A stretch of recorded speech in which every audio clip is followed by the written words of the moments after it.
D. Crumpton. The 29th of March 2019. I think it was a Friday.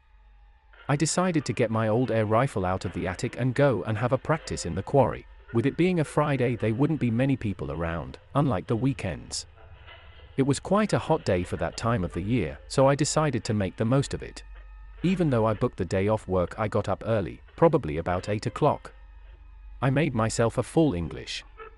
Check the usual, online garbage. I'm only 10 to 15 minutes away from Edgeton Quarry, so it was probably getting on for about 10 a.m. It was very quiet, not a soul around. All I could hear was the birds chirping away. I quietly made my way into the crater of the quarry, and to be honest, I was hoping I may just get 1 or 2 wood pigeons. I got to a decent spot with the quarry wall in front of me, so I didn't send a pallet flying through the woods. I had some cover from the thin tall trees that grow out of the bottom of the quarry. I sat still and quiet for 5 or 10 minutes hoping to see a juicy wood pigeon. Now for some reason there was sod all in this part of the quarry, not even the sound of birds. Now just to make things clear, the rifle I had was a Webley FX 2000.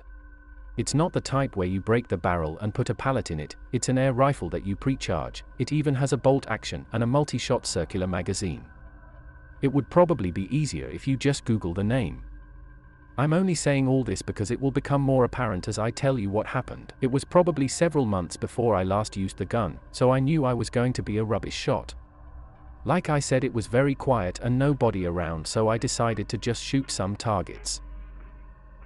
I looked around to find some oddly colored stones or other bits of rocks that were lying around, then I noticed a very shiny black stone. I thought to myself, that will do the job, and put the rifle to my shoulder and looked through the scope at the shiny stone. At this point my brain wasn't making much sense at what I was seeing. The area behind the shiny black stone was moving slowly up and down. It looked like a goat skin rug that was breathing on its own. Then I realized what it was.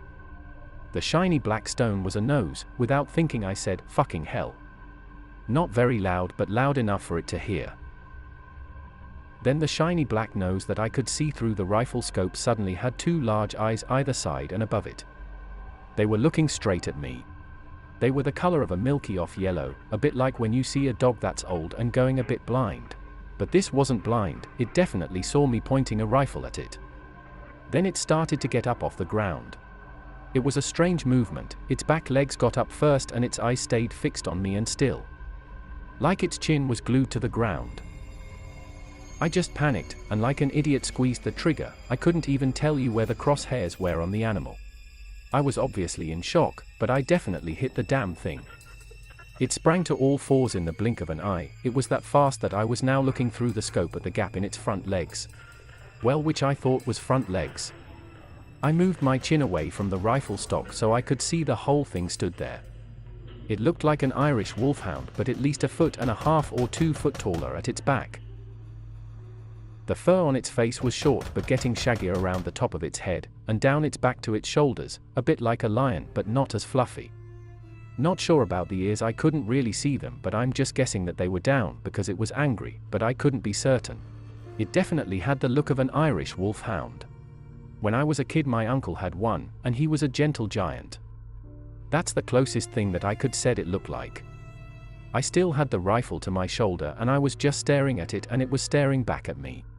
Then it began to burr its teeth just like a dog, and then a sound came from it. It wasn't quite a growl or a bark or hiss, it was like a long slow gargle, but I could feel the sound on my jacket and in my chest. I wasn't even thinking, because of the shock, but my right hand cocked and slid the bolt action of the rifle to load another pellet, and the sound became even more intense. Then like an idiot I squeezed the trigger again. This time there was no reaction whatsoever. Then what felt like minutes but was only a second, it began to walk backwards towards the wall of the quarry. Then I lowered the rifle to my side, and I was just stood there gawping at it. And its backside touched the wall of the quarry, and then it instantly rose to its back legs and spun around. Then it climbed up the walls of the quarry, probably about 40 feet. This thing scaled it in about 2 seconds. That's when I noticed that its front legs looked more like arms and hands. I was viewing this with the naked eye. I never had chance to put the rifle scope back on it, it was just too fast. But to this day I can tell you it had arms and hands. I just stood there while it disappeared out of sight. I know it sounds like a long time, but I can tell you, all this took about 5 seconds. I have kept this quiet for years, but after viewing some of your videos on YouTube, you seem to be no nonsense and just tell me what happened kind of guy, and not full of numbers and statistics. If you have any questions, you can contact me through this email. You can use my second name because there are loads of us in and around Bolton.